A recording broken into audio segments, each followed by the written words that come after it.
Hello guys, in today's video I will be showing you how to fix Temu error problem. So the answer is easy, just go to the settings, then scroll down to the apps section, and then go to the search and search Temu,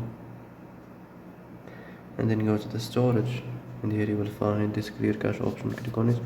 Now you can go check it if it works, and if it didn't you can try to restart your phone or turn the Wi-Fi off and on, or the Bluetooth or the airplane mode. Also you can try to clear data, but be careful. If you clear data, all these applications data will be deleted. This includes all files, the settings, the accounts, the databases, etc. So be careful if you want to clear your data.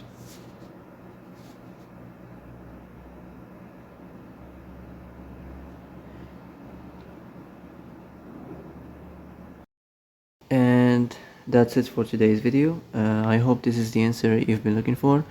If you like this video, don't forget to like and subscribe, and see you in the next video. Thanks for watching.